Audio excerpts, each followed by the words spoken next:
Bienvenido de nuevo al programa. Hoy nos acompaña Stanislav Krapivnik, un antiguo oficial del ejército de los Estados Unidos que ahora vive en Rusia, lo que supongo le da una perspectiva única para ver ambos mundos, especialmente desde un punto de vista militar.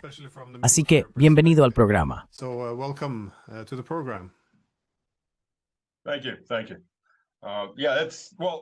Gracias, gracias.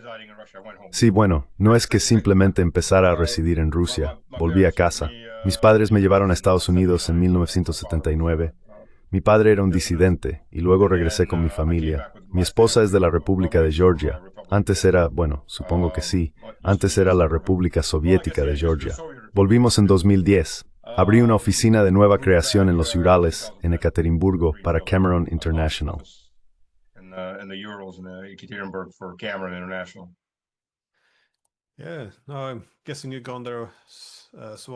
Sí, supongo que tú también has ido a Georgia alguna vez. Yo estuve allí hace mayo o junio con el embajador Jack Matlock porque no había vuelto en muchos años. Y sí, estaba bastante emocionado por regresar a Tiflis. Es fascinante cuánto ha cambiado todo, eso sí. Han pasado unos años. Pero aún así, ¿qué estás diciendo? However, sorry, you were saying. I was a military advisor in Tbilisi in 2002. Sí, fui asesor militar en Tiflis en 2002. Después de eso he vuelto bastantes veces. Estuve allí este verano en casa de mi suegra, recorriendo el campo en coche y he regresado varias veces por trabajo. Durante las últimas elecciones estuve allí cubriendo la votación y las primeras protestas. Describí esas primeras protestas. Tenían toda la energía de un concierto de jazz suave, no de metal, solo de jazz. La gente estaba como, no intentaban animar a nadie. Todos estaban siempre, Hacia las 10:30 de la noche todos se fueron a casa. Las dos primeras protestas fueron así.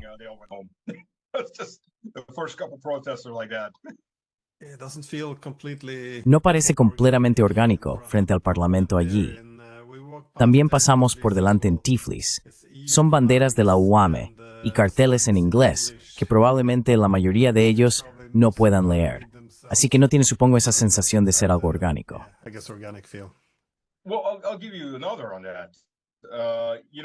Bueno, te daré otro ejemplo sobre eso. Verás, yo estaba allí cubriendo para un par de agencias de noticias rusas. Pero tengo amigos en la cúpula del partido Sueño Georgiano, así que estaba con ellos. Pate Abeladze ha aparecido mucho en mi blog. Su cuñado es el alcalde de Tiflis. Así que la policía nos conocía y simplemente nos quedamos a un lado cerca de ellos, filmando. Porque había muchos liberales rusos y ucranianos en esa multitud que, al menos algunos, lo sé, me reconocieron, así que no entré allí. Conmigo estaba Shea Bowes. Es periodista de RT, es irlandés. Así que a menos que veas RT en inglés, la mayoría no sabe quién es. Así que él sí entró.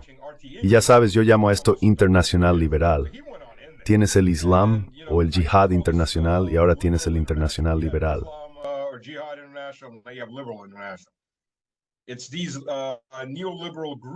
Son esos grupos neoliberales de toda Europa y de Estados Unidos y van a cualquier protesta. No sé quién los patrocina. Quizá la Fundación Soros. Alguien los patrocina, obviamente.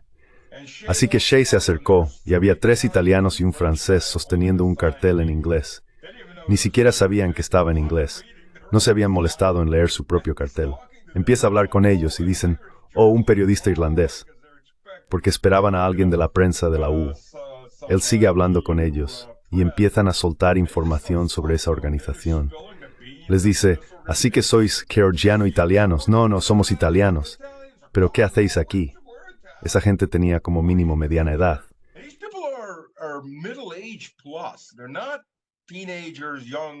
No son adolescentes ni veinteañeros. Son manifestantes profesionales, como manifestantes profesionales de toda la vida. Es como, esta organización nos pagó para venir aquí y, ya sabes, estamos a favor de la democracia liberal, bla, bla, bla. Y simplemente los van moviendo, pasando de una protesta a otra, de un país a otro. Y esa gente no tiene derecho a manifestarse en ese país. Le dije a Patty, ¿sabes? Tu mayor error fue no haber establecido controles por todas partes. Revisar los pasaportes de la gente.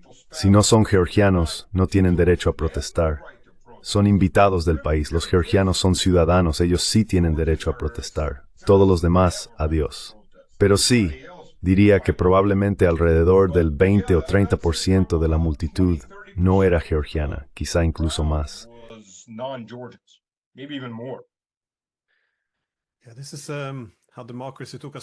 Así es como la democracia tomó un giro extraño. Todo el mundo reconoce que la sociedad civil necesita una presencia fuerte en una democracia, pero de repente se supone que la sociedad civil está representada por ONG internacionales, financiadas por gobiernos extranjeros y que colaboran con servicios de inteligencia. Quiero decir, se convierte en una comedia cuando lo analizas, aunque algunos periodistas querrían hacerlo. Aún así, me impresionó bastante el gobierno georgiano, porque en Europa hay que adoptar una de dos posturas. O apoyas a la OTAN en todas sus políticas, por muy disparatadas que sean en cuanto a expansión, guerra o diplomacia de boicot, o te pones del lado de Rusia, y entonces no hay lugar para ti en la sociedad respetable.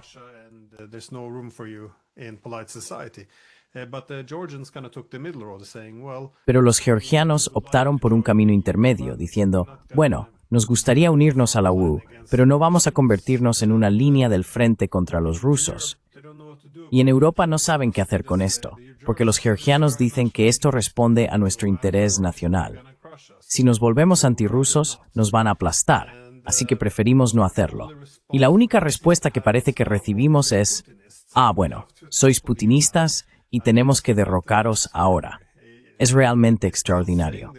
Y aún así, siguen diciendo que quieren formar parte de la UE. Así que los periodistas tienen que hacer muchas acrobacias para intentar encajar a Georgia en la narrativa en la que solo se pueden tener una de estas dos posturas.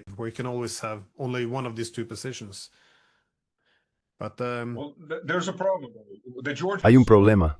Los georgianos y los rusos lo llaman sentarse con el trasero en dos taburetes distintos. Tarde o temprano te vas a caer. O en el caso de Erdogan, en 3, 4, 5, 10 taburetes diferentes. Es un maestro del malabarismo. Georgia, ya sabes, están intentando jugar a dos bandas. Bueno, también se pasaron un poco por los ejercicios de la OTAN. Se apresuraron a unirse, aunque si lo piensas, es un poco estúpido. Primero los británicos, luego la UE, después los estadounidenses y la OEM aprobaron leyes para llevar la democracia a Georgia y derrocar al partido Sueño Georgiano. Estaba escrito expresamente en las tres. Pero aún así siguen intentando congraciarse con ellos.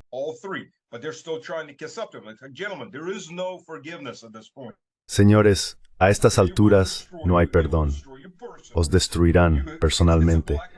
Es una elección en blanco y negro, porque eso es lo que Occidente ha planteado. Una elección en blanco y negro. O jugáis con nosotros o jugáis con ellos, pero no habrá nada intermedio. Se precipitaron en este ejercicio de la OTAN, básicamente un desfile con un vehículo blindado de cada país. Los georgianos iban al frente con su bandera. Pues bien, como dijiste, hubo un movimiento para intentar calmar las cosas con Georgia a una escala mayor y convencer a los abjasios de que se reincorporaran a Georgia como una confederación, como una región autónoma, igual que los adjaros.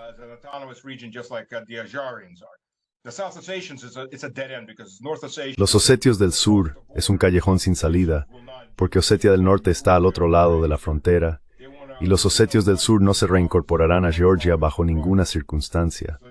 Quieren unificar las dos provincias en una sola dentro de Rusia. Pero los abjasios son una entidad completamente diferente. Además, Rusia ha estado apoyando a los abjasios, aunque en realidad no obtiene mucho de ello. Son una piedra en el zapato de las futuras relaciones. Así que la medida fue presionar a los abjasios, no a todos, obviamente, sino empujarlos hacia las conversaciones. Moscú ha estado presionando para reanudar las conversaciones 3+1, que incluían a Georgia, Abjasia, Osetia del Sur y Rusia. La última vez que se suponía que debían celebrarse estas conversaciones fue bajo Saakashvili.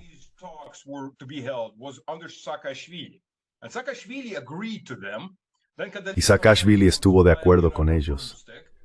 Luego Condoleezza Rice llega volando en su escoba y tenemos la guerra de 2008, porque lo último que quieren los estadounidenses es que estalle la paz en algún lugar. Dios no lo quiera. Pierdes tu influencia en cuanto aparece la paz. Necesitas un conflicto perpetuo. Así que ese fue el movimiento.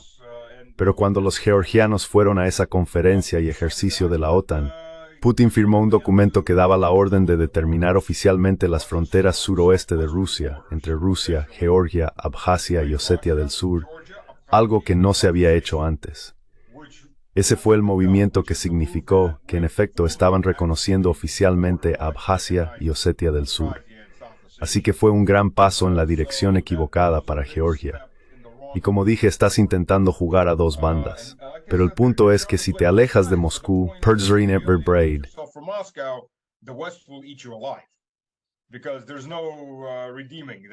porque eso no tiene redención posible. Han ido demasiado lejos y han ofendido demasiado las sensibilidades de Bruselas. Serán destruidos. Ivanishvili será destruido. Ya le han confiscado propiedades por valor de 2.000 millones de euros. Así que esto es una caza de brujas. Es lo mismo que en Siria, porque Assad intentó congraciarse con Occidente al final. Alienó a Rusia, Irán y China, intentando volver a ser legítimo. Y lo que tenemos es un país gobernado por fanáticos decapitadores. Y el país de Assad ha sido destruido. No se puede hacer eso. Occidente no te da la posibilidad de jugar con ambos. O es su terreno de juego o el de ellos. Y eso fue lo que vimos en Ucrania desde 2013. Eso es todo. Para Occidente es blanco o negro. O eres su vasallo o eres el enemigo.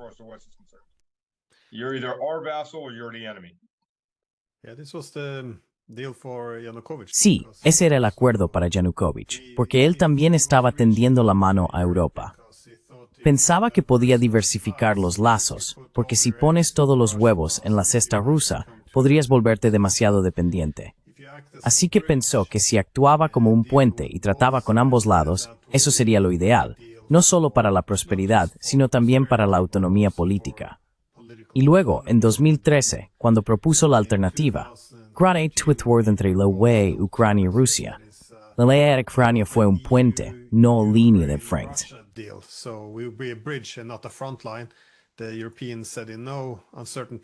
Los europeos dijeron, ya sabes, bajo ciertos términos, no, eso no va a suceder, ese no es tu papel. Y cuando él no supo tomar la decisión correcta, ellos la tomaron por él. Pero eso es una buena transición al tema principal. Nos hemos desviado un poco. Entonces, ¿qué está ocurriendo en Ucrania en estos días?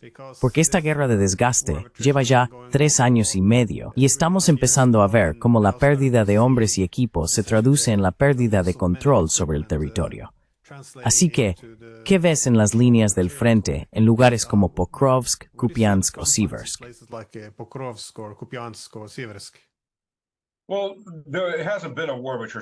Bueno, no ha habido una guerra de desgaste durante 3 años y medio. La guerra de desgaste realmente comenzó hace unos 2 años y medio. La primera fase, cuando Rusia destruyó al primer ejército ucraniano, Rusia avanzó rápidamente, tomó mucho más territorio del que su ejército podía mantener, y eso se hizo a propósito. Sabes, cuando comenzó el combate, si miras los informes de la OCE, el bombardeo ucraniano de Donetsk y Lugansk se había multiplicado por 5 o 6. Tenían un ejército de 250.000 hombres concentrado en esas fronteras. Su objetivo era aplastar y exterminar los territorios rebeldes. Quiero decir, no lo ocultaron. Nunca lo ocultaron.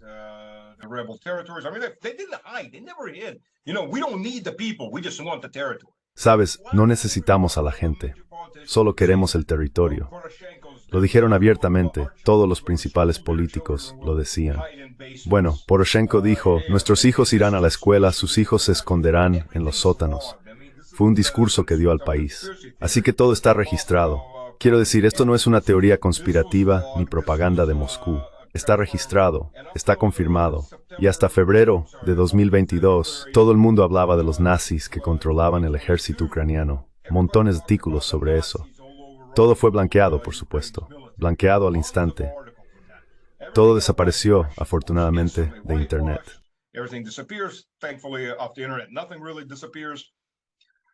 Nada desaparece realmente. Pero cuando Moscú intervino, por supuesto, ya sabes, llevaba diciéndole a la gente desde 2010, y la gente debería haber escuchado, que esta guerra se avecinaba. Ucrania había acumulado 250.000 soldados en la frontera. Y sin rodeos, Zelensky dijo, no vamos a cumplir con Minsk. Esto es ridículo. Nunca va a suceder. De hecho, una de las últimas veces que hubo una conferencia de Minsk, cuando Putin y Zelensky estaban allí, Zelensky se reía mientras Putin hablaba. Quiero decir, no había absolutamente ningún respeto, nada por el estilo. El payaso estaba en plena acción. Bueno, Rusia, ya sabes, la invasión se acercaba.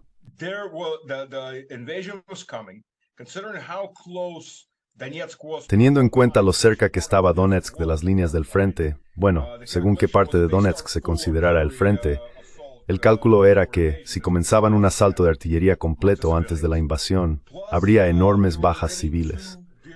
Además, ya había 2 DRG que habían sido rodeados y destruidos dentro de Rusia, en el Oblast de Rostov. Los DRG son grupos de distracción y reconocimiento. Casi 200 ucranianos murieron dentro de Rusia. La gente no la ve. Así que, en la práctica, ya había fuerzas específicas de un tipo dentro de Rusia, porque no solo Donetsk, solo Donetsk, sino atacar hacia Rostov y quizá dirigirse a Voronezh para crear una crisis dentro de Rusia.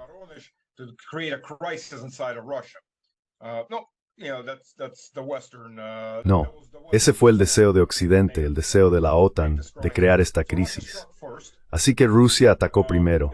En efecto, destruyeron al primer ejército ucraniano. No totalmente, pero una parte muy grande de él. El resto fue destruido en el Oblast de Kharkov, cuando comenzaron a asaltar a las fuerzas rusas allí. De nuevo, esto no es algo que se comente en Occidente. El objetivo era intimidar a Kiev para que firmara un pacto de neutralidad. Y ya sabemos cómo terminó eso. Por eso las fuerzas que avanzaban hacia Kiev eran de unos 40.000 soldados. Nunca podrían tomar una ciudad de 2,5 millones de habitantes. Es físicamente imposible con ese tipo de fuerza. Su tarea era inmovilizar al ejército ucraniano, de unos 100.000 hombres, impidiendo que se desplazaran fuera de Kiev, por si acaso.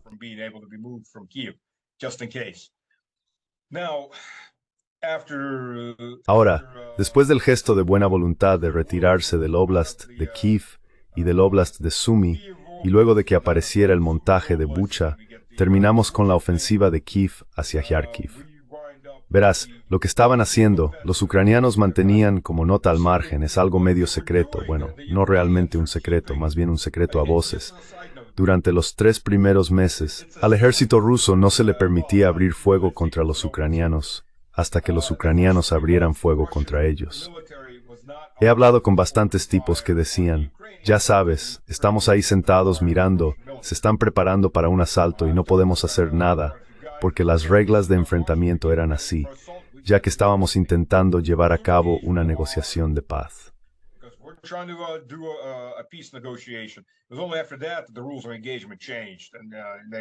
Fue solo después de eso cuando cambiaron las reglas de enfrentamiento y pasaron a un modo de fuego libre.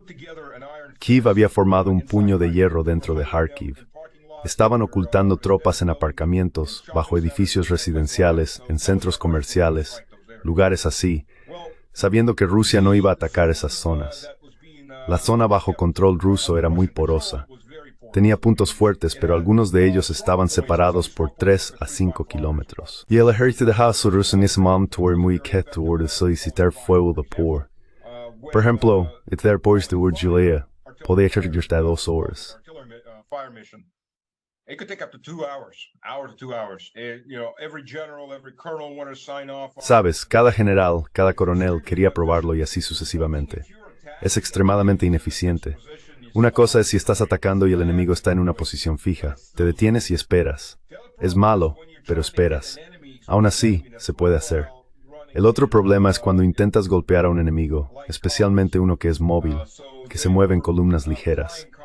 Eran columnas volantes, usaban vehículos ligeros para desplazarse entre estos puntos fortificados y empezar a causar estragos internamente. Pues bien, ahora mismo se tarda unos 5 o 6 minutos en realizar una misión de fuego, a veces menos. Todo se ha reorganizado. De hecho, se tarda unos 10 minutos en lanzar un ataque de Iskandar, desde la solicitud hasta el lanzamiento. Todo está muy reorganizado.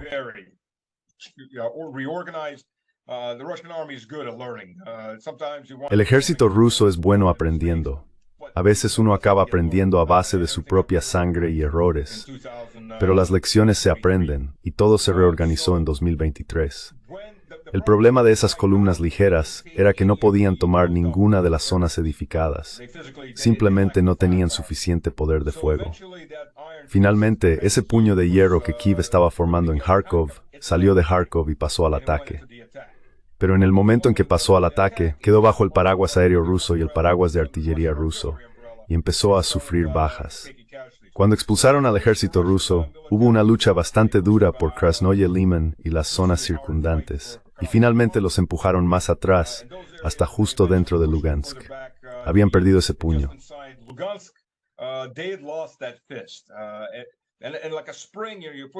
Y como un muelle, estás empujando hacia atrás. Las líneas rusas se están acortando, las líneas ucranianas se están alargando, y el lado ucraniano está siendo invadido. De nuevo, eso es algo de lo que no se habla.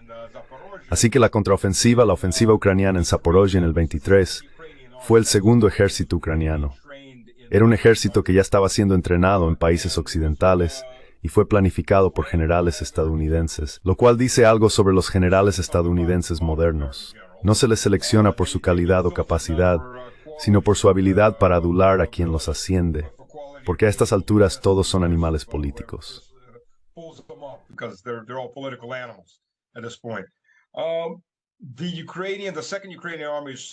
El ejército ucraniano, el Zosno ejército ucraniano, fue cuando Rusia pasó a la defensa activa. Se creó la línea Surovikin. He estado en varios puntos a lo largo de esa línea y es impresionante. Fue construida para resistir un ataque total de la OTAN, no solo contra los ucranianos, y puede que aún acabe utilizándose si la OTAN realmente decide atacar. Pero siendo realistas, tampoco hay manera de que la OTAN pudiera romperla, no con el nivel de armamento que tiene actualmente. Ahora, los ucranianos, para entender la magnitud, tomaron unos 120 kilómetros cuadrados, lo que suena mucho para quienes no conocen los detalles, pero esos son solo 12 kilómetros por 10 kilómetros. No es una extensión muy grande.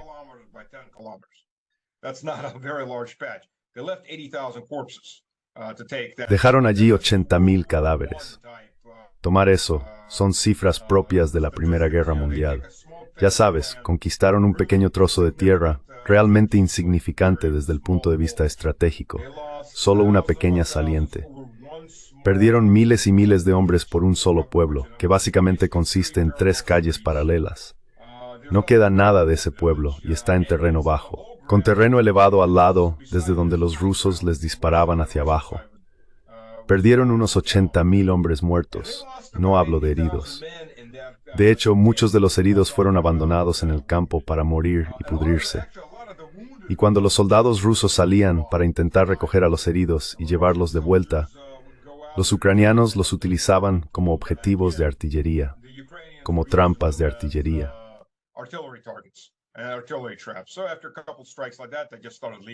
Así que, después de un par de ataques como ese, simplemente empezaron a dejarlos morir allí. Fue entonces cuando realmente comenzó la guerra de desgaste. Y ya sabes, si el enemigo quiere romperse los dientes contra tu línea, le dejas hacerlo.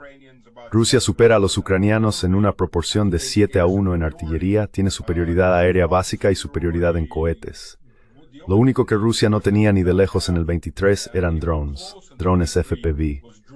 Los ucranianos tenían ventaja en esos drones desde el principio. Ya no la tienen, pero entonces sí.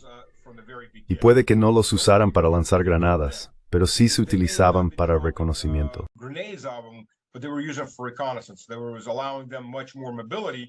Les daba mucha más movilidad y una mejor visión del objetivo que los drones que tenía el ejército ruso, y especialmente las fuerzas de la DNR y la LNR. Están apareciendo vídeos de emboscadas en los que los drones dirigen realmente los ataques, y los hombres de la DNR están siendo aniquilados porque, estén donde estén escondidos o moviéndose, esos drones de observación simplemente transmiten la información al lado ucraniano. Pero todo ha cambiado. El desgaste que vemos ahora, la guerra de desgaste es exactamente lo que suena. La proporción de bajas no es de 36-1, como algunos afirman, debido a los intercambios de cuerpos. Ojalá lo fuera, pero no lo es. Una de las razones por las que nosotros les damos 1,000 y ellos nos devuelven 30 o 40 es porque estamos más avanzados.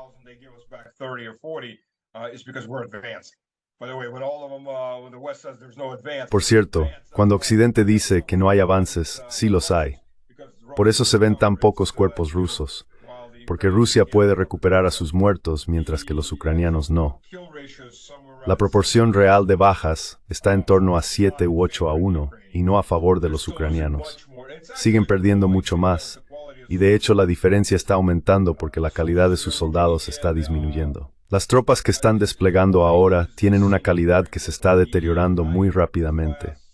Las unidades de élite, las veteranas con experiencia, los llamados batallones especializados como Tornado o las brigadas Azov, para cuando comenzó el conflicto, ya habían sido aniquiladas.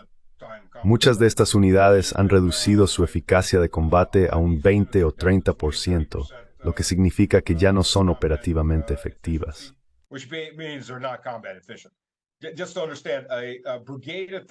Solo para entenderlo, una brigada al 30% es un batallón al 30% es una compañía, y una compañía al 30% es un pelotón.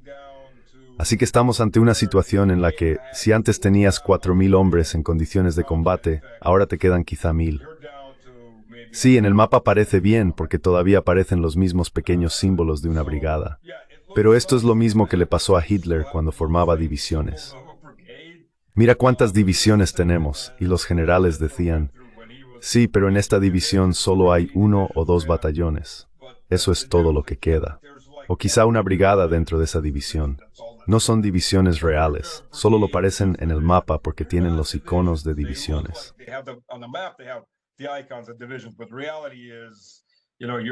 Pero la realidad es que, ya sabes, a estas alturas son un ejército en harapos. Y eso es lo que tienen los ucranianos. Solo hay que entenderlo. Unos 1,8 millones de muertos, porque eran 1,7 millones desde la filtración. Y eso fue hace unos 4 o 5 meses. Así que rondan los 1,8 millones de muertos. Hay que tener en cuenta que en realidad hubo una noticia estadounidense que se coló. Hablaban de prótesis y de lo grave que es la situación. Era un reportaje amable sobre prótesis para inválidos ucranianos y mencionaban las fuertes pérdidas de 1,2 millones de muertos. Y eso fue unos 6 meses antes de la filtración. Así que de vez en cuando se escapa algo. Pero hay que suponer al menos 2 heridos por cada muerto, porque muchos de los heridos están siendo abandonados a su suerte.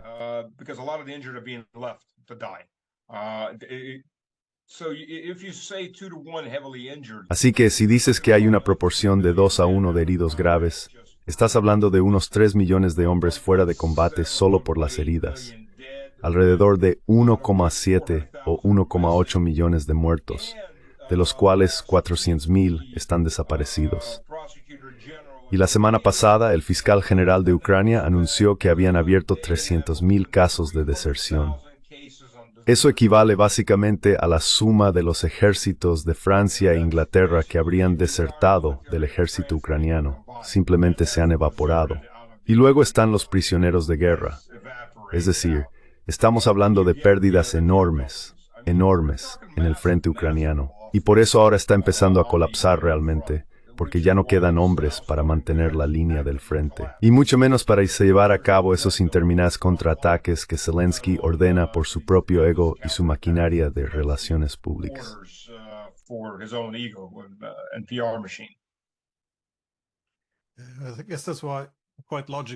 Supongo que por eso, de forma bastante lógica, hacia el final de las guerras, se empieza a ver cómo todo se desmorona. Cuando los mejores soldados ya no están, el equipo empieza a fallar, el entrenamiento empeora, aumentan las deserciones y las muertes. Es decir, todo esto no hace más que agravar aún más la situación. Se puede ver, en términos de rendimiento, cómo ahora parece estar colapsando, porque han estado actuando sorprendentemente bien durante los últimos 3 años y medio. Muchos esperaban que se hubieran derrumbado hace mucho tiempo, pero ahora realmente no parece que mantener las cosas unidas vaya a funcionar.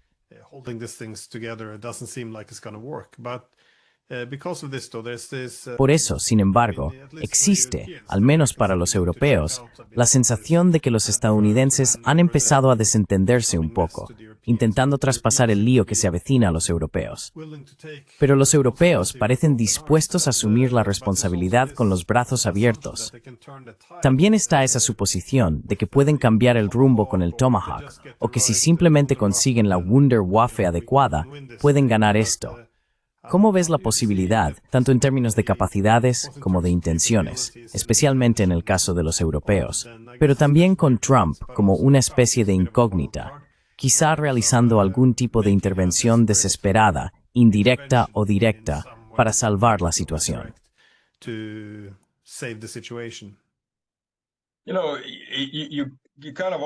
Sabes, uno siempre se pregunta cómo la población alemana fue llevada por la nariz, con ese aro en la nariz, por así decirlo.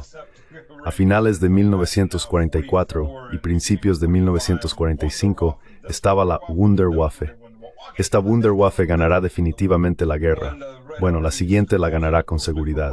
Mientras tanto, el Ejército Rojo avanzaba rápidamente por un lado y los aliados occidentales se acercaban por el otro. Pues bien, estamos viendo eso otra vez. Lo hemos visto del lado ucraniano y aún más del lado de la URA. Sabes, ninguna Wunderwaffe, salvo las armas nucleares, va a cambiar nada en el campo de batalla.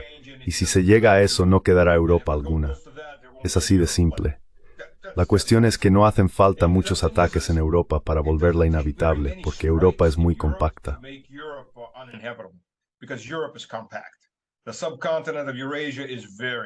El subcontinente euroasiático es muy compacto. Ahora bien, la Europa rusa es enorme. Quiero decir, si observas el territorio que Rusia controla y que siempre ha controlado, desde la zona de los montes Urales, incluso hasta la frontera bielorruso-polaca y hacia el Cáucaso, es una extensión inmensa que no está tan densamente poblada en comparación con el resto del continente europeo, o subcontinente, según cómo se mire. Allí las consecuencias serían catastróficas. Si se realiza un solo ataque en el centro de Alemania, la mayor parte del país sufriría las secuelas. Es una zona pequeña y muy compacta. Y lo mismo ocurre con la mayor parte de Europa. Así que esperemos que aún quede suficiente cordura en la UE, aunque lo dudo, para evitar seguir el camino de la autodestrucción total.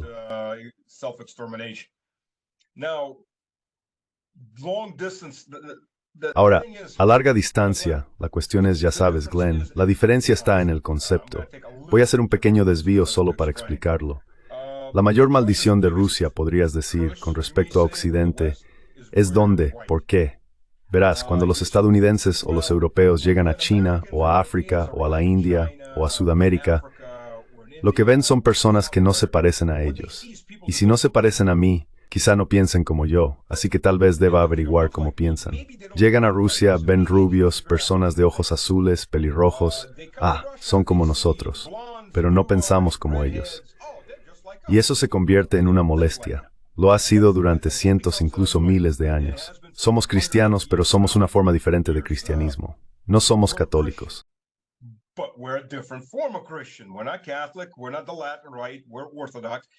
No somos del rito latino, somos ortodoxos. Y sí, tenemos un concepto y una visión del mundo diferentes. Así que en lugar de intentar comprendernos, el enfoque occidental ha sido históricamente, vamos a enseñaros cómo vivir correctamente, cómo ser como nosotros. Pues bien, esos malditos rusos tercos no quieren ser como vosotros, no quieren aprender, se niegan. Así que el siguiente paso en esa escalada es, os vamos a tomar por la espada y os obligaremos a ser como nosotros. Pero esos malditos rusos siguen manteniéndose firmes y siguen ganando. Y ya sabes, la primera invasión europea organizada de Rusia fue la de Boleslao el Bravo, príncipe de Cracovia, y sus aliados del Sacro Imperio Romano Germánico, diversos estados alemanes.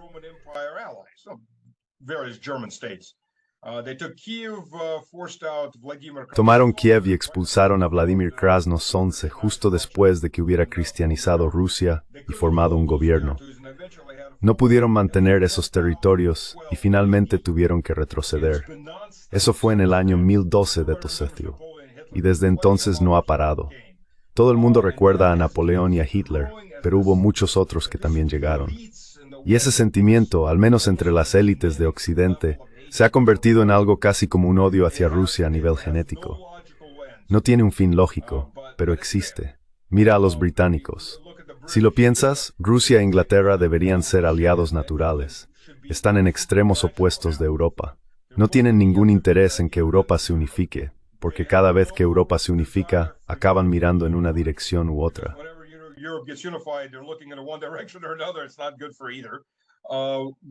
No es bueno para ninguno de los dos. Inglaterra es un imperio marítimo, Rusia es un imperio terrestre. Pensarías que serían aliados naturales, pero no. 300 años de odio psicopático hacia Rusia y el gran juego. Lo curioso es que cuando se abrieron los archivos históricos de la época imperial, resultó que Rusia ni siquiera estaba participando en el gran juego. En su mayor parte, el gobierno ruso ni siquiera sabía que se estaba jugando un juego. Rusia nunca tuvo intención alguna respecto a la India, ni tampoco respecto a Afganistán. Cuando Rusia entró en Asia Central, lo hizo por la esclavitud, por la misma razón que entró en Chechenia, porque los chechenos realizaban incursiones para capturar esclavos y venderlos a los turcos.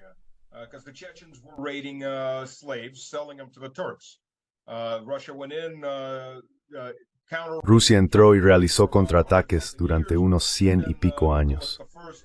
Luego, a Nicolás Pirstor los generales le dijeron, mire, tenemos que resolver esto y ponerle fin. Y acabaron con la esclavitud en la que participaban los chechenos.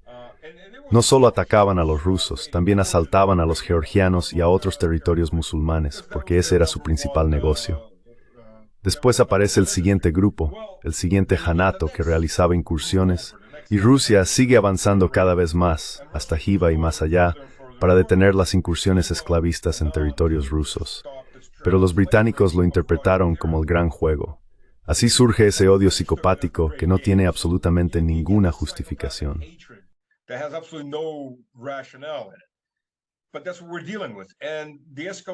Pero eso es con lo que estamos lidiando.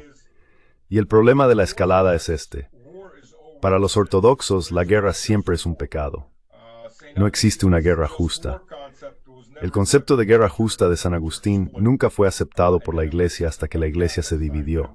Entonces fue aceptado por el lado católico, pero nunca por el lado ortodoxo. Así que para nosotros, la guerra siempre es un pecado. Puede ser un pecado mucho peor no ir a luchar. Ese es un concepto diferente.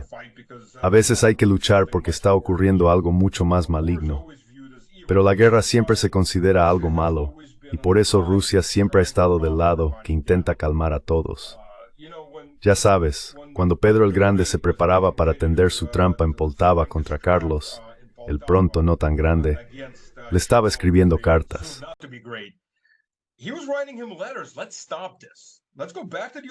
Paremos esto. Volvamos a las antiguas fronteras y simplemente acabemos con esto. Detengamos esta idiotez. Carlos no lo veía así, y acabó llevando a Suecia a convertirse en una potencia de segunda categoría después de aquello. Lo mismo ocurrió en la Primera Guerra Mundial. Nicolás I iba de un lado a otro intentando calmar a todo el mundo, convencer a todos de que no se precipitaran, pero todos querían lanzarse a esa gran guerra gloriosa de 2 meses. Sí, no salió demasiado bien. Y ahora pasa lo mismo con Putin. Es el mismo patrón de siempre. La cuestión es que, mientras Occidente avanza de forma incremental, paso a paso, Rusia es más bien como un muelle que se comprime, se comprime, se comprime, hasta que toda esa energía, odio y rabia se acumulan.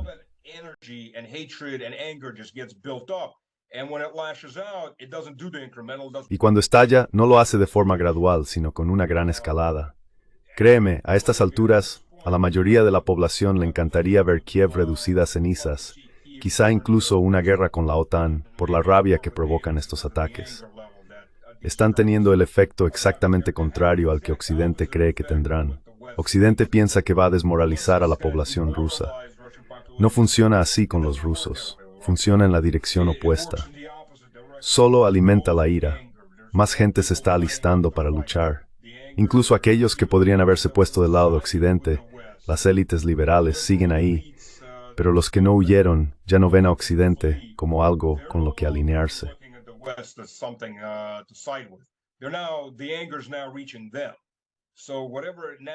La ira ahora les está alcanzando. Así que sean cuales sean los aliados naturales que Bruselas tenía dentro de Rusia, los están perdiendo muy rápido y por generaciones. Esa es la situación. Con Pokrovsk, ya sabes, es evidente que va a caer. Está rodeada. Rusia avanza despacio para proteger a sus propias tropas. No hay motivo para apresurarse. no van a ninguna parte. Cada día tienen menos comida, menos munición. ¿Por qué acelerar las cosas y versados cuando puedes simplemente intercambiar proyectiles y drones por hombres? Pokrovsk o Krasnoyarsk ya está casi en un 9% en manos no rusas.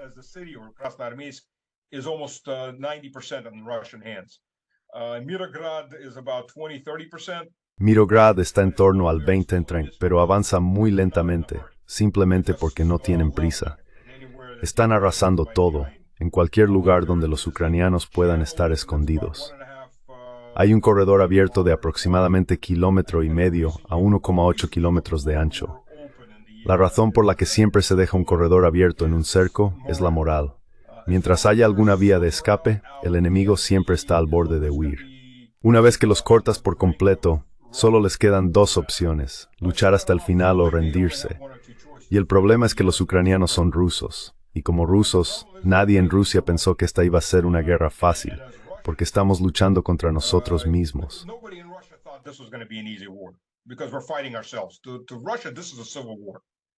Para Rusia, esto es una guerra civil.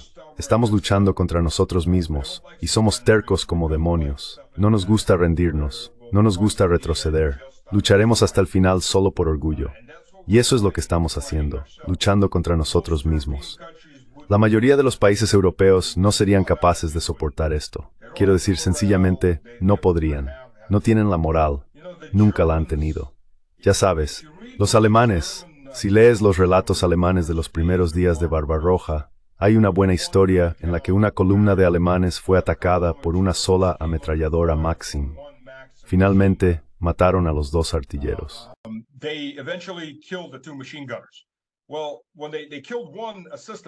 Cuando mataron a un asistente de ametralladora y luego alcanzaron al segundo, el primero, al morir, fue cubierto con un abrigo gris por el segundo, que volvió a disparar la ametralladora. Lo que sorprendió a los alemanes fue que el segundo no tenía piernas. Se las habían arrancado antes. Estaba vendado, sentado allí, cubriendo al resto del ejército rojo mientras se retiraban. Mató a bastantes alemanes con aquella ametralladora. Fue una posición suicida. No era como una carga banzai como las que solían hacer los japoneses. Era, resistiremos hasta el final. Solo nos aseguraremos de llevarnos a tantos enemigos como podamos.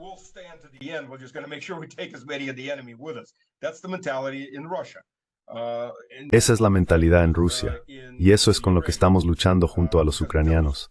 Porque esos son rusos. Son ucranianos del centro-este que son rusos, étnicamente rusos, culturalmente rusos. Así que es una lucha difícil, una lucha absolutamente difícil. Sabes, hay videos que salieron mostrando a un grupo de soldados ucranianos rodeados en el bosque. El lado ruso les grita que se rindan, y ellos responden, somos rusos, no nos rendimos. Y ahí lo tienes. Sí, fueron destruidos porque no quisieron rendirse. Y ahí está la esencia del problema. Los europeos están interpretando muy mal lo que está ocurriendo.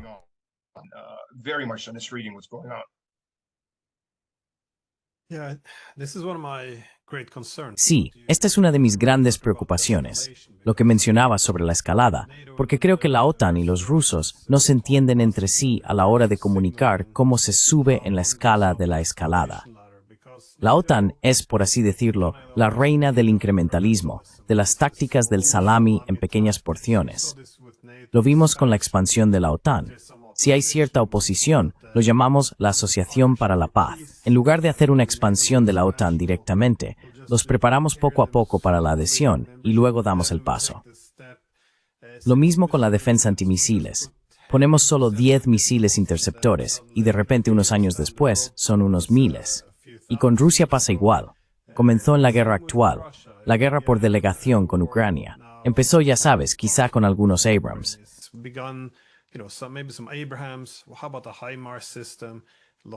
¿Qué pasa con el sistema HIMARS, la artillería de largo alcance, los F-16? Ya sabes, esto es la Tercera Guerra Mundial, o salimos de esto. Y ahora, por supuesto, tenemos tropas estadounidenses disparando misiles estadounidenses en lo profundo de Rusia, guiados por sistemas estadounidenses, con objetivos seleccionados por generales estadounidenses. Así que es como que, ya sabes, hemos seguido por este camino, pero en cada paso miramos a los rusos, y ellos dicen, bueno, todavía no están tomando represalias, así que podemos presionar un poco más, subir un poco más en la escalera.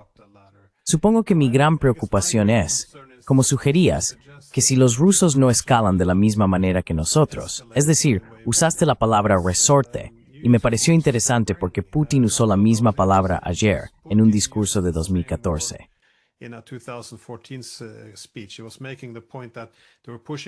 Él estaba señalando que nos estaban presionando y presionando hasta que el muelle quedó completamente comprimido y entonces salimos cargando. Y este era, en cierto modo, el contexto para recuperar Crimea.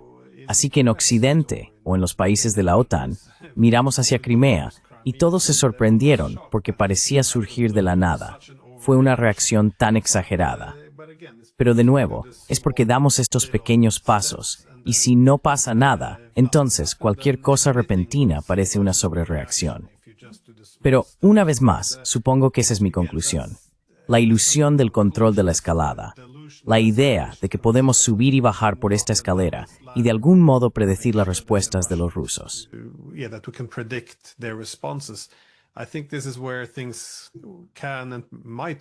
Creo que aquí es donde las cosas pueden y quizás vayan muy mal en un futuro no tan lejano. Pero sí, mi última pregunta era sobre cómo parece estar yendo el nuevo enfoque de los ataques. La infraestructura energética parece ser ahora el objetivo principal en esta guerra de desgaste.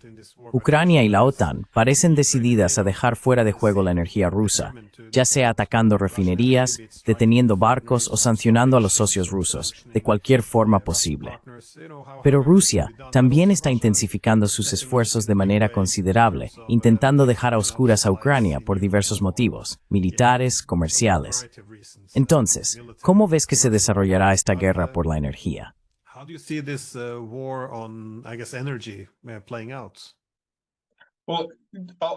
Bueno, antes de entrar en eso añadiré dos cosas. Hay un dicho ruso: cuando Iván tarda mucho en levantarse, pero cuando lo hace, la sangre corre a ríos. Hay un no. Puedo decir una cosa rápida. Otto von Bismarck dijo algo parecido. Es muy fácil sacar al oso de su cueva, pero no se le puede volver a meter.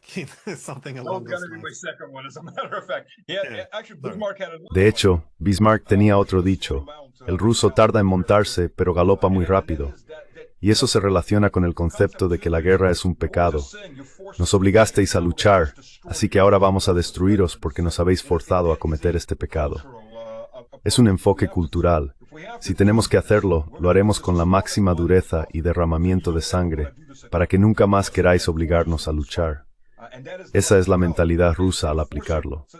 Hablando con realismo, ahora mismo lo único que salva a Occidente de una escalada masiva es Putin. Porque si el pueblo tuviera lo que quiere, si los generales tuvieran lo que quieren, habría fuego ardiendo desde Londres hasta Varsovia.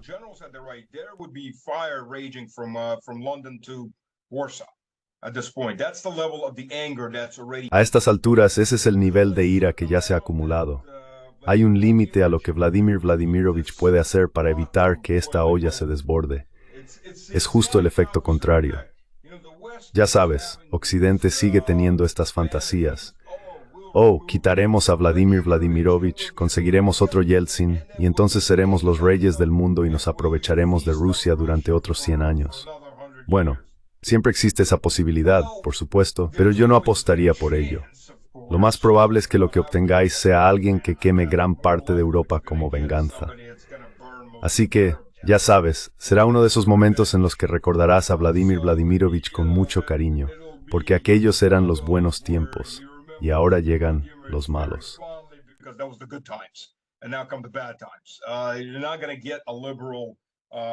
No vas a conseguir una reencarnación liberal de la era de Yeltsin.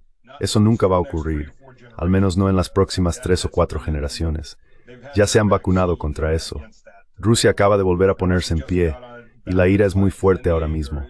Así que, en cuanto a la infraestructura energética, tengo malas noticias para la gente.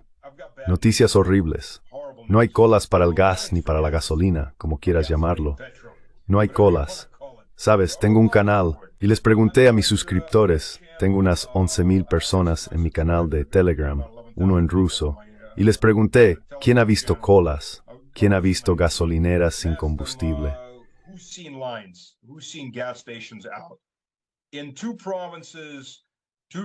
En dos provincias, dos personas notaron cada una gasolinera cerrada y otra gasolinera no tenía E92, que es la gasolina de baja calidad, básicamente la barata en Rusia, pero la de gama alta en Estados Unidos. La E93 es la realmente cara. Es un dato curioso. En fin, se trataba de pequeñas gasolineras privadas, no pertenecientes a las grandes cadenas. Y hay que entender que son las últimas en la fila para recibir combustible. Las grandes como Lukoil, por supuesto, abastecen primero sus propias estaciones, y lo que sobra se vende a estos pequeños negocios familiares. No hay escasez.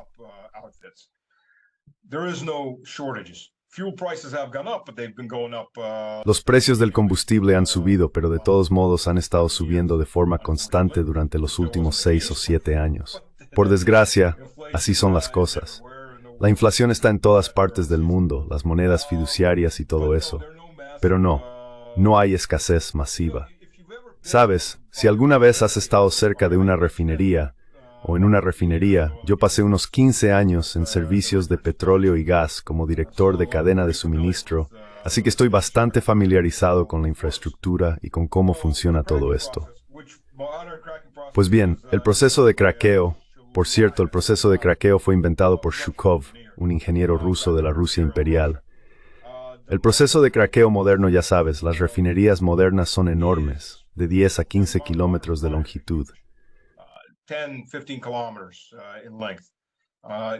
What you're seeing hit is not. Lo que estás viendo que ha sido alcanzado no es la refinería en sí, por así decirlo. Esas grandes imágenes con las llamas espectaculares, porque, mira, eso es lo que estamos viendo, en realidad muestran instalaciones de almacenamiento de petróleo siendo alcanzadas. Son los grandes tanques de almacenamiento redondos, donde el techo sube y baja según el volumen para mantener la presión estable. Arden muy bien y son fáciles de reemplazar. El problema surge cuando se golpea la tubería. Todas las tuberías y recipientes están presurizados, con válvulas de corte controladas por ordenador. Así que si se daña una de ellas, sí, puede que haya un pequeño estallido de llama hasta que los ordenadores se apaguen, cierren las válvulas a ambos lados y entonces ya no haya más combustible circulando. Nada más que quemar.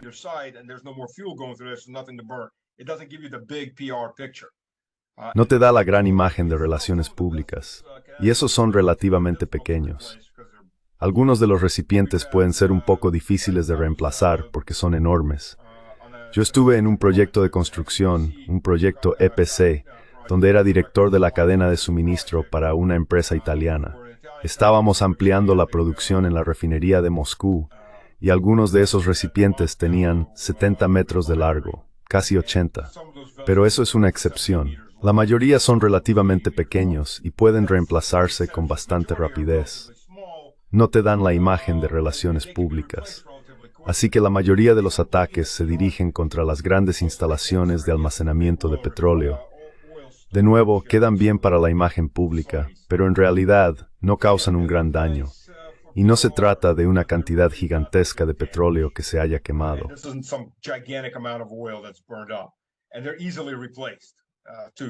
Y además se sustituyen fácilmente, porque no se trata de una infraestructura muy avanzada tecnológicamente. Desde el lado ruso, se admitió que aproximadamente un 14% de la capacidad de refinado de petróleo había quedado fuera de servicio. Baja, vuelve a subir, baja, vuelve a subir, porque se vuelve a adaptar y se pone de nuevo en funcionamiento. Parte de la instalación de refinado que está parada ahora mismo se debe al cambio a los combustibles de invierno. Eso ocurre 2 veces al año, combustibles de invierno y de verano, y se está afirmando, mirad lo que hemos hecho, hemos inutilizado su capacidad de refinado, lo cual es una mentira. Está parada porque se está adaptando a las calidades invernales de diésel y gasolina, o carburante. Como he dicho, ocurre 2 veces al año, pasa en cualquier país del norte. Lo que no entienden es que Rusia es un exportador neto no solo de petróleo, sino también de gas.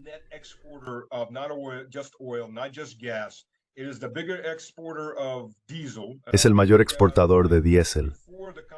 Creo que antes de que comenzara el conflicto, Rusia era responsable de alrededor del 70% de las exportaciones mundiales de diésel. También es un gran exportador de gasolina. Rusia abastecía a Europa, y no se trataba solo de combustibles. Hablamos de acero, productos de acero, titanio, productos de aluminio, piezas de automóviles que se ensamblaban en Alemania, papel en bruto, fertilizantes, alimentos, trigo, arroz, pescado, cerdo y así sucesivamente. Rusia era el proveedor de materias primas para la mayor parte de Europa. Así que no se trataba solo de cortar el suministro energético. Europa realmente se aisló de todo. Alemania incluso tuvo problemas con el papel porque Rusia vendía los grandes rollos de papel en bruto y luego compraba a Alemania el cartón, el papel de impresora y todo lo demás.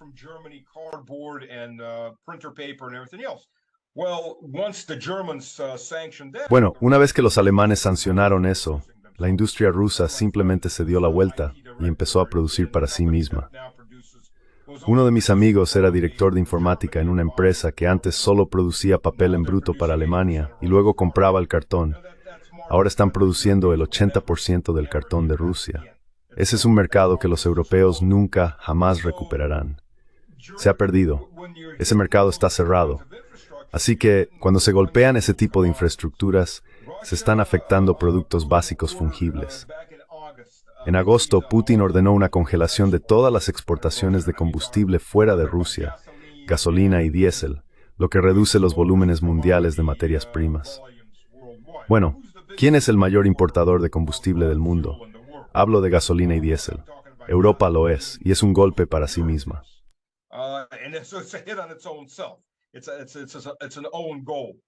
Es un gol en propia puerta. Lo mismo ocurrió cuando muchos comentaristas europeos celebraban que Rusia había sufrido sequías en el sur. Se destruyeron un par de miles de millones de dólares en trigo. Bueno, Rusia no va a pasar hambre. Rusia es el tercer mayor productor de trigo. Produce casi 3 veces más que Estados Unidos y es el mayor exportador de trigo del mundo. Rusia no va a pasar hambre. Pero los precios de las materias primas se verán afectados porque hay menos actividad en el mercado de materias primas. ¿Quién es el mayor importador? Europa.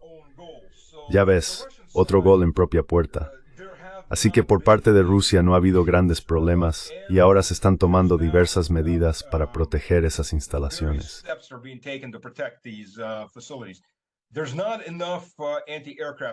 No hay suficientes sistemas antiaéreos para cubrir todas partes. Se están produciendo en masa, obviamente, pero Rusia es un país muy grande. Además, Rusia está suministrando a Irán. Además, puede que Rusia esté suministrando a Venezuela. No lo sé, pero hay muchos rumores al respecto. Así que se están haciendo otras cosas. Se están colocando redes y se están instalando varios sistemas locales. Incluso los dirigibles, cepelines, van a sostener redes que ya están empezando a colocarse, porque los drones con los que se enfrentan son del tipo avión, como los Cessna. No son drones FPV, así que realmente no pueden volar por debajo de estas redes una vez instaladas. Además, para defender las instalaciones, la semana pasada Putin autorizó la formación de unidades de reserva voluntarias.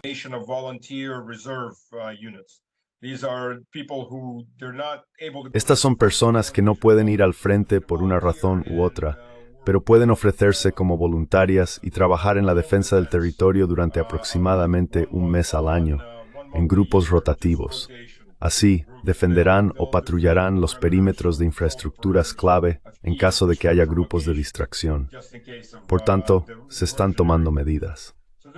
Ahora bien, desde el lado ruso, cuando se destruye la infraestructura energética en Ucrania, hay varias razones para ello.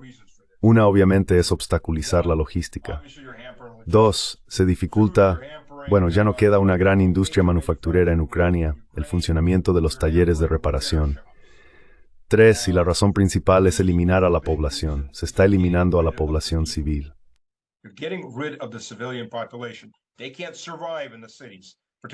No pueden sobrevivir en las ciudades, especialmente Kharkov y Sumy, ciudades que van a ser liberadas más pronto que tarde. No quieres civiles allí. Si no tienen calefacción, luz o agua, se marcharán, se autoexiliarán de esas ciudades. Entonces el campo de batalla se vuelve mucho menos complicado. Las tropas enemigas pueden seguir allí, pero no tienen un escudo humano detrás del que esconderse. Por cierto, muchas de las explosiones que se ven a diario en las ciudades ucranianas, en edificios civiles, se deben a que están utilizando a esos civiles como escudos humanos y colocando sus sistemas antiaéreos entre los edificios. Así que, cuando los misiles se lanzan e interceptan algo sobre la ciudad, obviamente caen al suelo.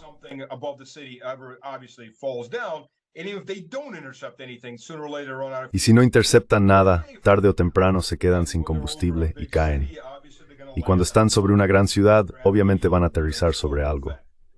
La gravedad, ya sabes, sigue en efecto. Si miras Moscú, hay sistemas Pantsir dentro de la ciudad, que son pequeños cohetes y en su mayoría cañones automáticos. Pero en las afueras de la ciudad hay anillos de sistemas S-300, S-400 y S-500, para que nada caiga sobre la ciudad. La gente no se usa como escudo humano. Los ucranianos están utilizando a sus propios civiles como escudos humanos, como diciendo, vale, no atacarán si estamos justo al lado de un jardín de infancia. Y eso sí dificulta el lado ruso, porque están intentando con mucho esfuerzo evitar víctimas civiles. Se produce un ataque masivo con 300 o 400 drones en Ucrania y mueren 3 o 4 civiles.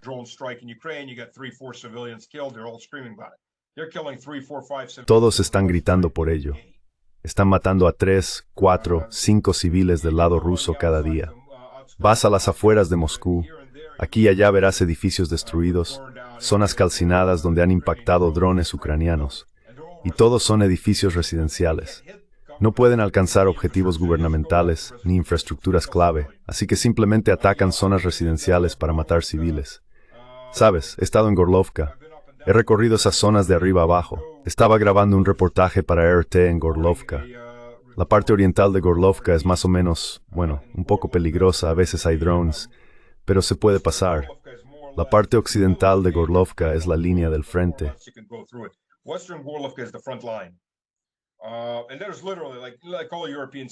Y literalmente, como en todas las ciudades europeas, ya sabes, excepto en lugares como Moscú, termina en una calle, y después de eso solo hay un campo. Y ya está, la ciudad se acaba. Estábamos en esa carretera de la muerte, muchos coches calcinados por ataques de drones. La artillería había golpeado la carretera para que no se pudiera ir rápido, y luego los drones destruían los coches. Fuimos allí, y ese mercado había sido alcanzado por un proyectil de 155. Había un Paladin estadounidense dando vueltas por algún lugar de la zona. Golpearon el mercado a las 8 de la mañana. Por suerte, aún no había abierto. El hombre que vendía galletas estaba tendido detrás de mí cuando estaba informando. Su cadáver seguía allí. Su esposa casi pierde las 2 piernas.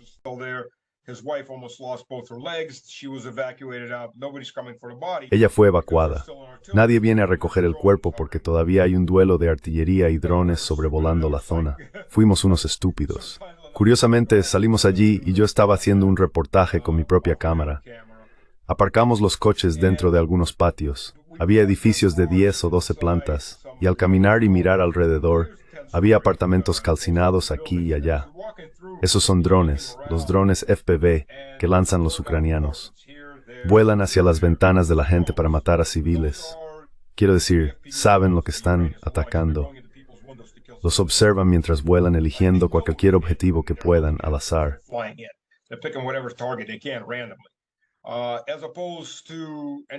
A diferencia de eso, y lo hacen dentro de Rusia, porque es lo único que han dominado, intentar matar a civiles. En el lado ruso, todos los objetivos son militares. Muchas veces, si los civiles resultan alcanzados, simplemente están en el lugar equivocado, en el momento equivocado. Sucede, literalmente, es daño colateral. No son los objetivos. Pero una vez que se eliminan los servicios públicos, los civiles se marchan. Y eso es lo que Ucrania no quiere. Quiere a los civiles en Kharkov, quiere a los civiles en Sumy, porque cuando la guerra llega a esas zonas y las operaciones comienzan a golpearlas, quieren a los civiles en medio. Es buena propaganda y ralentiza a las fuerzas rusas. Rusia está haciendo lo contrario, deshacerse de los civiles de esa zona, hacer que se marchen en masa.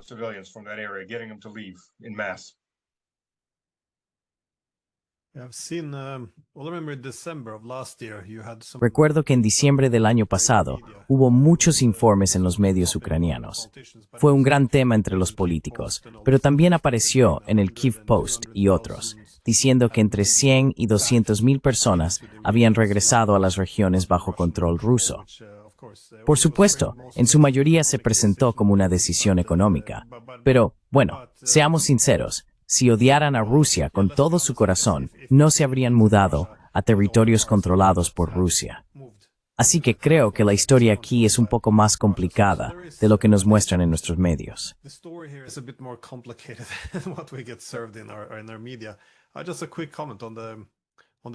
Solo un comentario rápido sobre las sanciones, porque ya sabes, como europeo, me ha resultado doloroso ver este tipo de autolesión.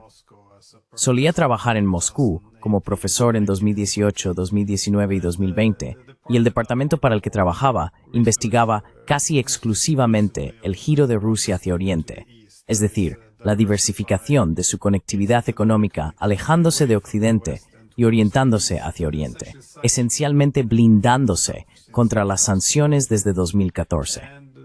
Así que cuando en 2022 impusimos todas esas sanciones a Rusia, dije desde el primer día que era una idea terrible para nosotros, porque Rusia puede diversificarse y alejarse de nosotros. Sabía que se estaban preparando para esto.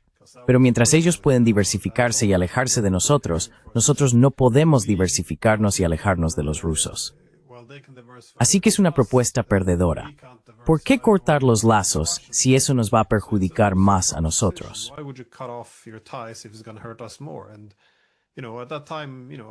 Y sabes, en aquel momento me dijeron, bueno, dices eso porque eres un putinista, estás minando la confianza en las sanciones, y eso es lo único. Y ahora, por supuesto, 3 años y medio después, las economías europeas se están yendo por el desagüe. Incluso ahora, estamos viendo a los rusos y a los chinos ponerse de acuerdo sobre este proyecto del poder de Siberia 2. Toda esa energía del Ártico, que se suponía debía alimentar nuestra industria, está yendo a Asia en su lugar. Casi se celebra como, oh mira, nos hemos liberado. Ya sabes, alejándonos de todos esos mercados, es bastante doloroso ver este horrible autoengaño. Todo el concepto es como prender fuego a tu propia casa, esperando que también se incendie la casa rusa. No augura nada bueno para, supongo, nuestro continente común, ya que todos somos europeos aquí, sin embargo.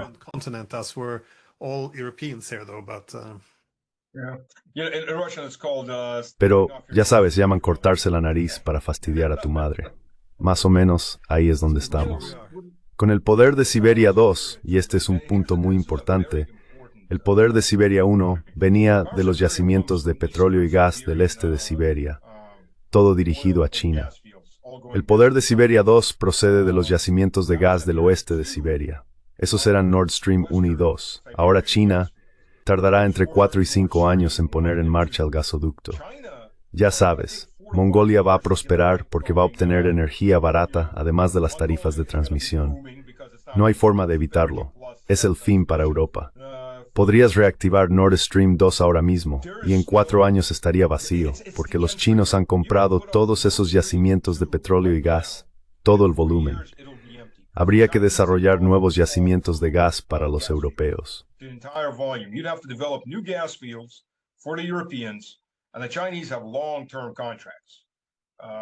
Y los chinos tienen contratos a largo plazo, y eso es todo.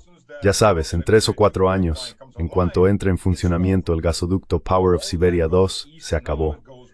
Todo irá hacia el este, nada irá más hacia el oeste. Eso es todo. Y eso es algo que muchos europeos no entienden. Piensan que, bueno, en cuanto esto termine, simplemente volveremos a Rusia. Pues no. De hecho, Chevron y Exxon querían volver a Rusia y asociarse de nuevo con Rosneft. Y el gobierno de Putin, el propio Vladimir Vladimirovich, les dijo claramente que eso no era lo preferido.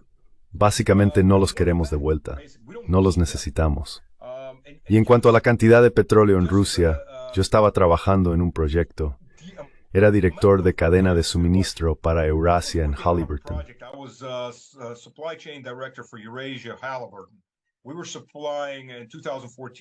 Estábamos suministrando en 2014. Proporcionábamos la infraestructura para una perforación conjunta de Rosneft y Exxon al norte de Arcángel, en un punto del mar más allá de esa zona. En ruso se llama algo así como lugar de nacimiento. No recuerdo la palabra en inglés, pero llamémoslo simplemente un yacimiento petrolífero. Estaban perforando un pozo exploratorio, y Obama dijo, marchaos. Pero Exxon le convenció para que les dejara perforar solo un pozo exploratorio. Para quienes no sepan qué es un pozo exploratorio, los geólogos determinan, en teoría, dónde podría haber petróleo, dónde ha surgido desde debajo de la corteza, dónde se ha acumulado por las características geológicas. Puede que haya petróleo aquí, pero no lo sabes hasta que haces un agujero en el suelo. Se llama Wildcat porque dices, vale, hagámoslo aquí. Oh, nada ahí, probemos allí. Ismonis theorist, Arison overheer, uterik, Astar trangs yesimienye troi.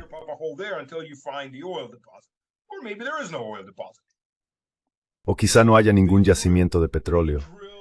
Así que perforaron a unos 2000 metros bajo el subsuelo. Está el nivel freático y luego el subsuelo. Solo se puede perforar durante los meses de verano, porque es cuando se rompe el hielo. Allí hay hielo de forma constante. Exxon y Rosneft no tenían las tecnologías marinas, así que Rosneft las incorporó. Perforaron 2000 metros, lo cual no es nada para un pozo moderno. Crudo, ligero, dulce. En ese único filón, calcularon que había unos $100,000 millones en petróleo. Y había múltiples zonas como esa en los mares al norte de Arcángel.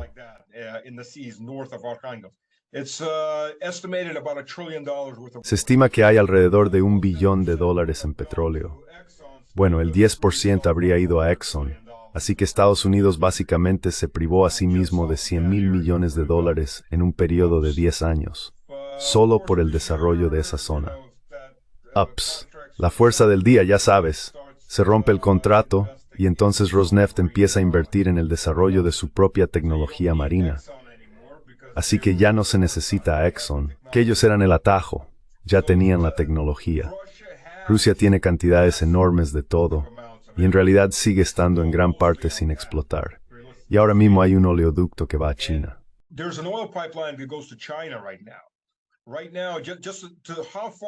Ahora mismo basta con ver hasta qué punto Trump ha contribuido a avanzar la paz mundial, aunque no de forma intencionada, por supuesto. Ya sabes, no hay nada como insultar a Modi, derrocar al gobierno de Bangladesh e involucrarse en las elecciones locales de la India, a pesar de Modi. Así que en este momento está el oleoducto ruso-chino que llega al norte de China, y se están firmando acuerdos para extender ese oleoducto hasta la India. A través de Bangladesh, por cierto, con el nuevo gobierno allí porque todavía necesitan energía, y está garantizado que una vez logrado eso, habrá una línea separada que se dirigirá al sudeste asiático. Pretenden hacer lo mismo eventualmente con el gasoducto.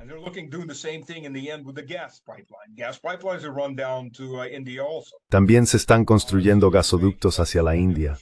Así que se está creando una infraestructura frente a la cual Estados Unidos no tiene absolutamente ninguna respuesta, porque no se basa en el mar. Ahora todo es terrestre. Está fuera del control de Estados Unidos. Lo máximo que puede hacer es intentar derrocar a los gobiernos a lo largo de la ruta.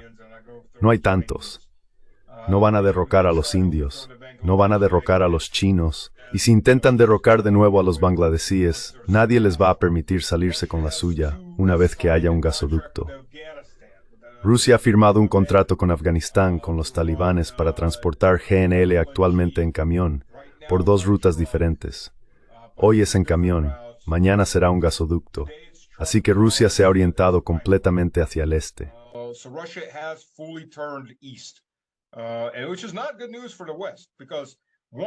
Y eso no son buenas noticias para Occidente, porque, en primer lugar, ahora hay una ira generacional. Quiero decir, Occidente ha perdido a Rusia durante al menos 2 generaciones, posiblemente 3. Las élites fueron apartadas por las sanciones a rastras y a regañadientes, alejadas de Europa, porque las élites querían formar parte de Europa. Y muchas de esas élites, las élites menores, podríamos decir incluso la clase media alta liberal, la clase alta baja, pero así ha sido. La enorme rusofobia que se extendió convenció a la gente de que realmente nos odian. Y la clase media ha observado todo esto y se ha ido hacia el este o hacia adentro. Y Rusia, de repente, recordó que es un estado civilizacional enorme y grandioso, algo que literalmente había olvidado.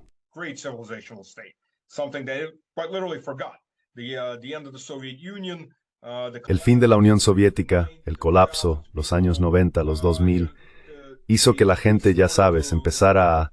Algunos incluso llegaran a despreciarse a sí mismos. Muchos no tenían respeto ni por sí mismos ni por el país. Y todo eso empezó a cambiar a finales de los 2000. Pero la OME, la Operación Militar Especial, ha acelerado enormemente ese proceso. El giro hacia, bueno, no los necesitamos. Somos un gran país por nosotros mismos. No necesitamos ser como Occidente. Occidente necesita ser como nosotros.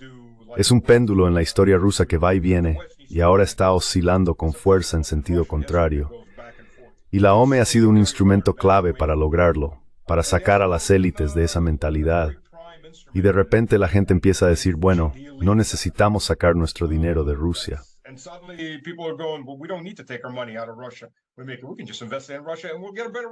Podemos simplemente invertirlo en Rusia y obtener un mejor rendimiento, y además nos conviene.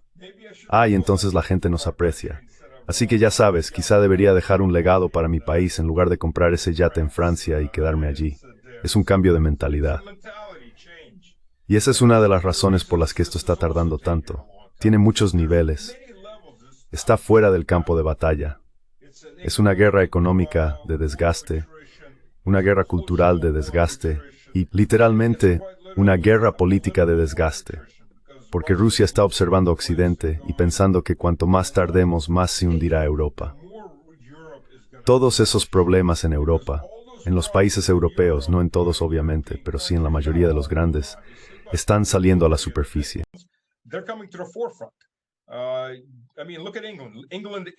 Quiero decir, mira a Inglaterra. Inglaterra es un estado policial, un gulag al aire libre. Había una estadística interesante. ¿Cuántas personas fueron arrestadas por publicar cosas en Internet? En Rusia fueron 424. En el Reino Unido, 12.000.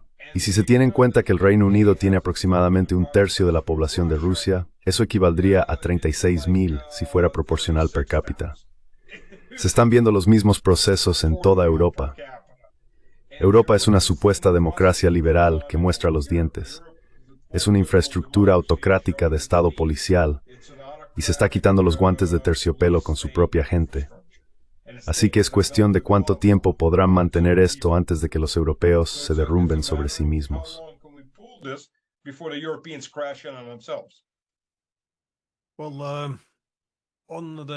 Bueno, mencionaste el vaivén del péndulo. Lo interesante, sin embargo, con Rusia, desde, bueno, al menos Pedro el Grande, que intentó europeizar Rusia, es que la modernización, de nuevo, todos los países tienen que pasar por la modernización, pero en Rusia la modernización siempre se enmarcó muy en la tradición de Pedro el Grande, como europeizar Rusia, hacerla más occidental. Lo interesante esta vez, sin embargo, en términos de modernización, es que por primera vez la modernización significa que Rusia también puede mirar hacia el este. Nunca habían tenido esto antes, con los chinos especialmente, pero también con otros socios en el este. Así que bueno, en cuanto a la energía que va hacia el este, me alegro mucho por los mongoles y los asiáticos, pero como europeo, no puedo evitar sentirme algo amargado al ver que estamos arruinando. Bueno, que no estamos viendo cómo militarizar nuevas líneas divisorias en el continente es un ejercicio de autolesión. En fin, Stanislav, muchísimas gracias por tomarte el tiempo. Te lo agradezco de verdad. Gracias. ¿Dónde puede encontrarte la gente?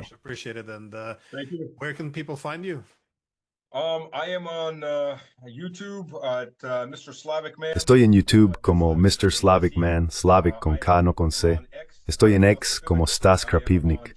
También estoy en Telegram, tengo 2 canales allí. Stas Segodnyo Obratno es el canal en ruso y Stas Was There es el canal en inglés. Disculpadme. O la gente puede enviarme un correo electrónico a stas.krapivnik@yandex.ru. Excelente. Bueno, gracias de nuevo.